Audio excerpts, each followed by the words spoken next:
Hello everyone, welcome back. In the previous video, we have talked about the two types of distributional map, that is the dot method and the choropleth method. Today we will be seeing the isopleth method. Here you can see a contour map. Okay, what is a contour map? In fact, the contour lines are the lines joining the areas on the map having the same height. So the lines joining the areas having same lines are called as contour lines, and the map is known as contour map. So here is a map of a area showing the two hills and a valley in between them. So you can see there are two peaks of the hills and the valley is in between, and you can see the numbers written. So height of 10, 20, 30, 40 and 50 are joined. And then you must have also studied in the previous earlier standards that when the contour lines are closer to each other, it means the slope is steep, and when the contour lines are spread off, they are far away, the slope is gentle. Here is another map. This is an isobar map. Isobars also, students, you have studied in the earlier standard. Now isobars are the lines on the maps joining areas having the same pressure. So here you can see the pressure is joined by the same lines. These lines are called as isobars. So here also you can see where the lines are close to each other, the pressure changes drastically. There is a steep change in the pressure, and where the lines are spread or far away from each other, the pressure is changing gently. Pressure is not that drastically changing. So isopleth method, in this method the distribution of the variable is shown with the help of lines. The previous two maps that we have seen, contour maps and the isobar maps, are also the example of isopleth method. There also you have seen lines, and these lines are joining areas having same value of the variable. So you can identify an isopleth map by seeing the lines on the map, and there are certain numbers written somewhere near that lines. So if the lines are there in the map and if some numbers are written at appropriate place, the method that is used is an isopleth method. Now distribution of variable should be continuous. Here the distribution of variable should be continuous. Now the value, suppose we take the variable as height. So it is not necessary we are showing the mountain or we are showing the height only of a particular administrative unit or a sub-administrative unit. Your mountains can be continuous from one taluka to another taluka, one state to another state. Maybe few states will be covered by those mountain ranges, or it can be from one country to another also. So the distribution of the variable, in this example I have taken the variable as height. It is continuous. It is not related to a particular administrative unit. It goes from one unit to the other unit in continuation. So the variable is spread continuously. So in this method, isopleth method is used to show the distribution of variable. When the variable are distributed continuously, isopleth method is used. Now example, to represent altitude, temperature, rainfall, even salinity, you require or you use the isopleth method. Now your accurate data is required. You require perfect data. Okay, without accurate data, your isopleth method will not be correct. Okay, you will be not giving the correct estimate of that area. So your data should be exact. It should be very correct. Sub-administrative units are not taken into consideration. Here we are talking about the distribution of variable being continuous. So we are not taking into consideration any administrative or sub-administrative unit. Your variable can be spreading from one administrative unit to the other. Okay, I have given an example. Himalayan mountains, okay, they are spreading not only in few states of India, but they go from one country, that is from India to Nepal. Okay, so here the sub-administrative unit are not taken into consideration. As the data belong to the respective place, it is known as point related data. All the points lying on that particular line will be having the same value. So when I've taken a particular point on any one of the line, so I'm talking about point related data. Value of the variable are written at respective places. Let us refer to the previous map. Here is the isobar map. These are the isobars in Indian Ocean, Southern Ocean and Atlantic Ocean, and also spreading over southern part of Africa. So here also you can see the lines, the line joining areas having same pressure. They are continuous. They are going from one ocean to the other ocean, from one country of Africa to another country. Okay, so the distribution of variable, that is pressure, here is continuous. There are lines here in the map and certain numbers are written. Okay, at appropriate place, at right place, certain numbers are written. So this is isopleth method. This is how you can identify that a map is an isopleth map. Now the steps in preparing isopleth method. Highest and the lowest value of the variable are considered. First of all, we'll decide the highest and the lowest value of the variable, and then between those highest and the lowest value, we'll take different class intervals. Okay, for example, if you come to the previous, if you come to the next, okay, if you see this map, you will see that there are certain pressures, numbers are written. The pressure is measured in millibars. So 972 I think is the lowest pressure there, and the highest pressure can be 1024. Okay, 1024. So we have taken the highest and the lowest value of the variable, and then within that variable we will be taking different class interval. Pressure from 112 to 116, pressure from 116 to 120, and so on. So then different class intervals will be taken. Then lines are drawn for decided interval. Now we have decided the interval.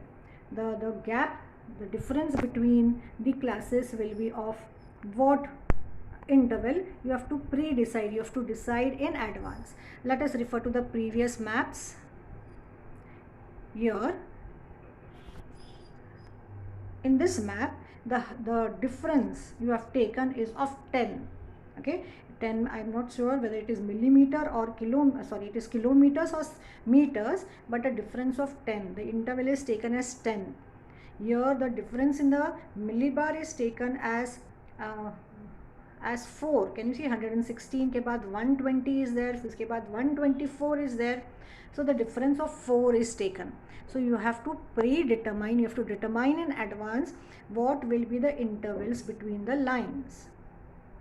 Then the location with the same value are joined by the lines. Then all the places showing the same value you will be joining by the lines. So these are the steps. Conclusions that we can draw from the isopleth method.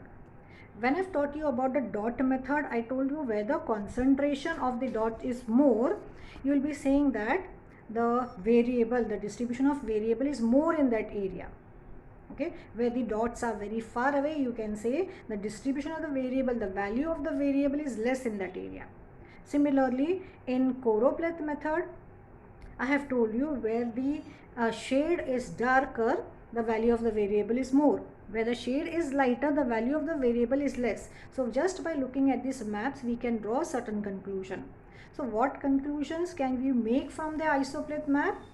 If the lines in the isopleth maps are closer,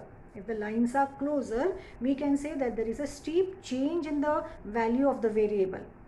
The variables are changing very quickly if the lines are closer. But if the lines are far away, the value of the variable is changing gently. Remember, we have talked about those isobar lines. If the lines are closer, the pressure is changing very quickly at a very less interval. But if the lines are far and away from each other, the pressure is changing gently. So we get a general idea of the natural trend of distribution of variable. Here is another example of an isopleth map. This is map of USA showing the surface temperature, but the temperature here is measured in degree Fahrenheit. So can you see lines are there, at certain places numbers are written. So this is also an example of isopleth map. Interval of 5 degree Fahrenheit is taken, lowest value being 45 and highest value being 90, and then you have taken the different class intervals between them. Let us see one more example of isopleth method. This is showing the areas having the same rainfall. So these are isoheights, lines joining areas having same pressure are called as isobars. Lines joining areas having same rainfall are called as isoheights. So these are the isoheights. So areas having same rainfall are shown here and they are joined, and the numbers are written at appropriate places. You can see the shading is also done in this case. Dots represent arid area, lines represent or grid represent humid area, and the remaining area is the semi-arid area, which is further divided into dry semi-arid and wet semi-arid. So arid region is represented by dots. So can you see that the rainfall there ranges from 200 to 700 millimeters. Rainfall is measured in millimeters. So areas, can you see Jaisalmer is shown on the map. So there the rainfall is as low as 200 or even less than 200. Okay, and the rainfall goes on increasing as we move towards the eastern side. So rainfall increases from east to west. From west to east. So as we move from those arid zones, we will come across the semi-arid areas where the rainfall is from 800 to almost 1500, and the wet areas, the humid areas, have rainfall ranging from 1500 to 2000 millimeters. Okay, so we have the distribution of rainfall being shown here. So these are called as isoheight. Isoheight is also an isopleth map. Now here is the diagram from your textbook. The diagram, the figure, the map is of Amravati district showing the average annual rainfall. Have a look here properly. The sub-administrative units, that is the taluka boundaries, are not shown here because the distribution of variable, in this case the rainfall, is continuous. You can see the lines are extending, the isoheight lines are extending from not only one taluka to another taluka, but they are going from one district to the neighboring district also. So this is an example of an isopleth map. So let us see the question answers related to this map. In which part of the district is rainfall more? You can see 1300 millimeters and more rainfall is shown in the northern part. So you will write the answer as the northern part of the district shows more rainfall. The next question, in which direction is the rainfall decreasing? As we move towards the south, the rainfall decreases. So in the southern part of the district, the rainfall is less. What is the lowest value of the rainfall? If you see the index, you will see that lowest is 800 millimeter. So the lowest value is 800. But if they ask you what is the lowest class, you will say less than 800, or you will say 700 to 800 millimeter, because the difference of 100 millimeter is taken. So 800 is the lowest value, but the lowest class is 700 to 800. If I ask you what is the highest value of rainfall, you will say it is 1300. But if I ask you what is the highest interval, what is the highest interval of the value of the rainfall, you will say it is between 1300 to 1400 millimeters. And my final question, what is the method which is used in preparing this map? So your answer will be isopleth method is used in preparing the map. Let us come to the next map. Here is a map of Kolhapur district showing the density of rural population density. Then you have the index there where dots represent less than 200, slanting lines represent 200 to 400 person per square kilometer, and the grid there represents population of more than 400 person per square kilometer. So let us answer the questions related to this map. In which direction is the density of population decreasing? Can you see those dots? Dots are having population less than 200.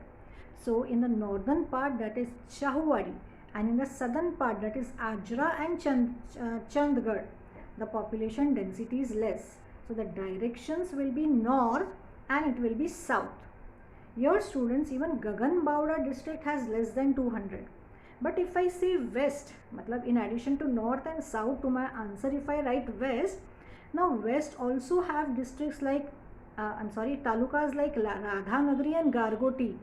Gargoti and Radhanagari and Gaganbauda are lying in the west, but all these three talukas doesn't have population less than 200. So I will ignore Gaganbauda and I will be just saying that in the northern and in the southern part of the district, the population is decreasing. Now the next question, name the talukas with population density less than 200. Less than 200, you have to name the district, the same 4 talukas which we have just seen.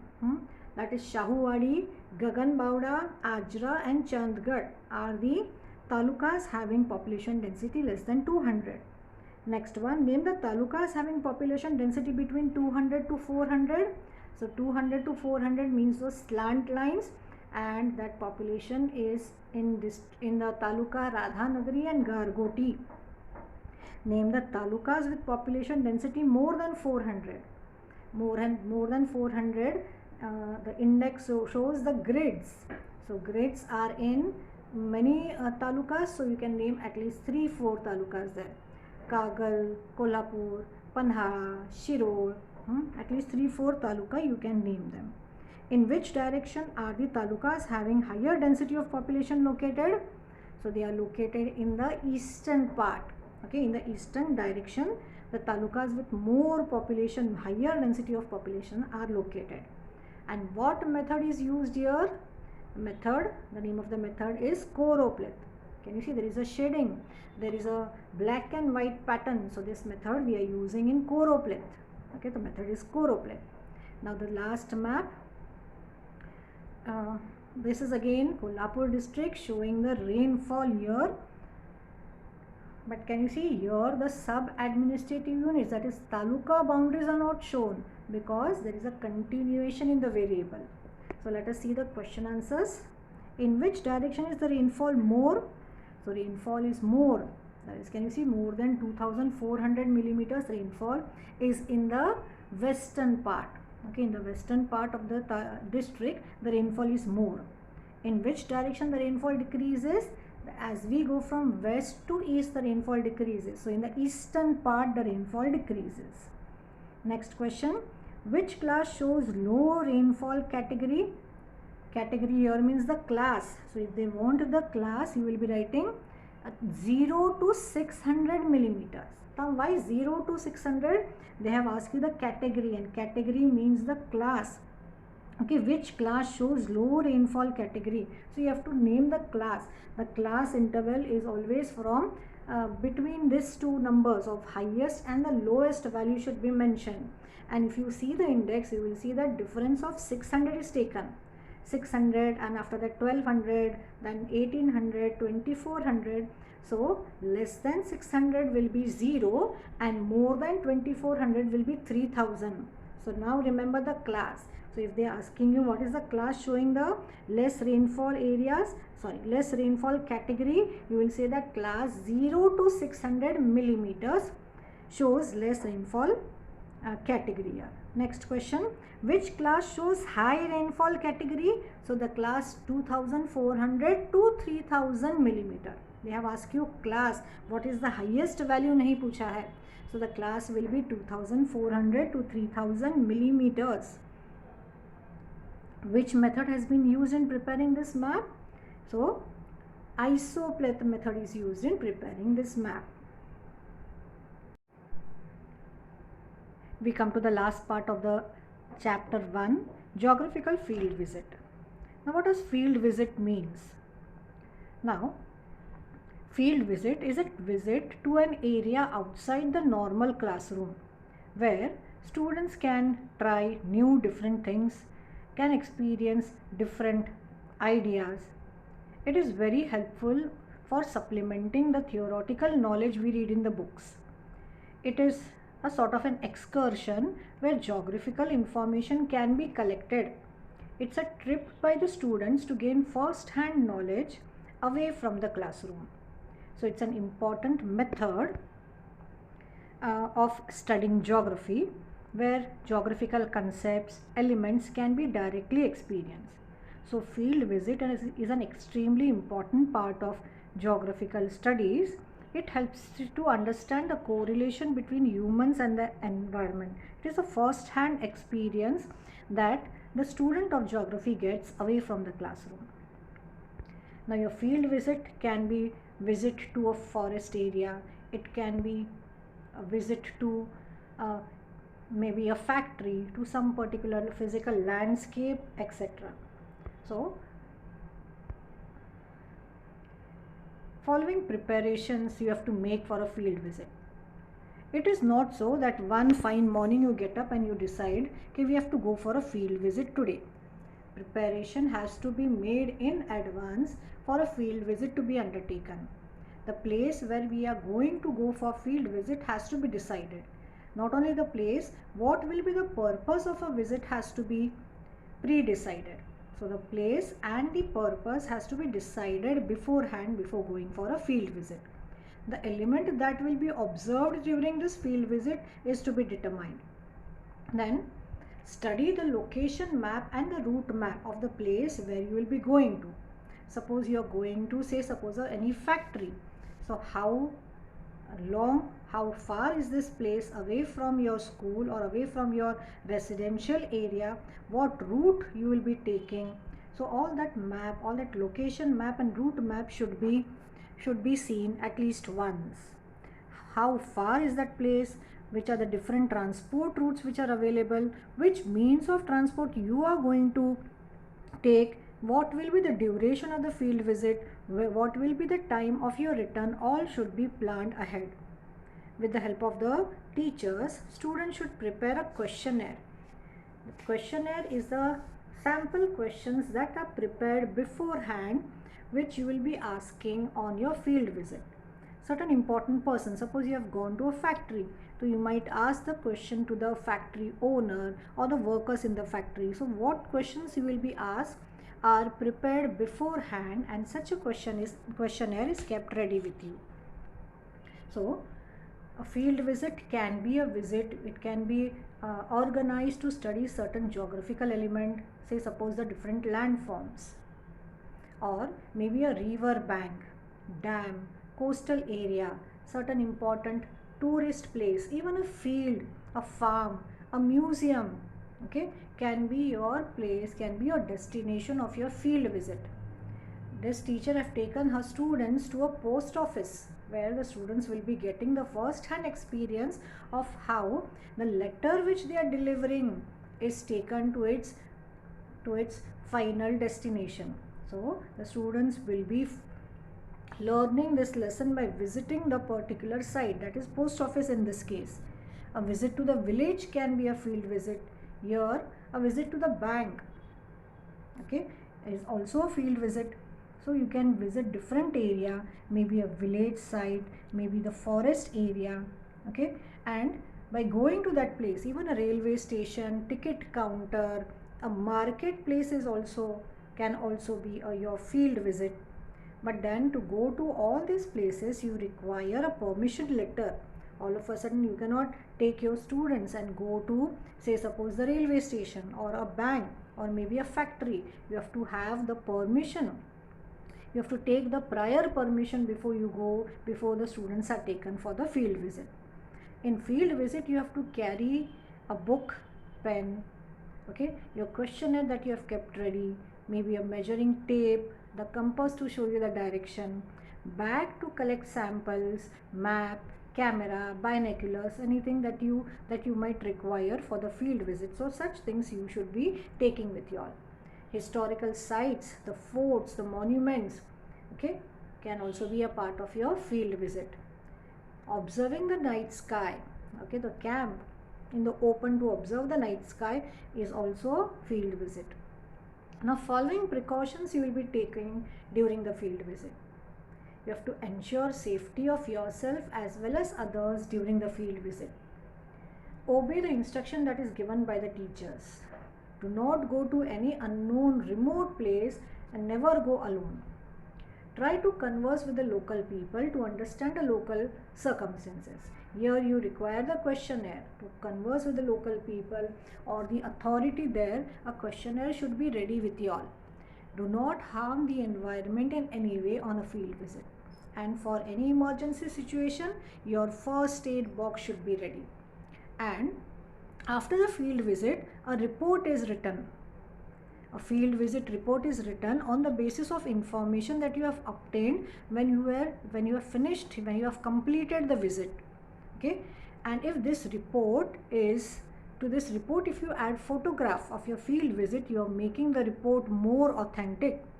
Now, report can be written under the following headings: introduction, location map and route map, physiography, climate, population, environmental problems and measures, land utilization, and finally the conclusion of your report. Okay, you might conclude your report, you might start your report on this particular day. 15 students of this school visited the nearest bus depot. Okay, तो ये आपका introduction हो सकता है. And finally you have to write a conclusion. We left the place with many memories to cherish, or the visit left us with lot of information. Such can be your conclusion.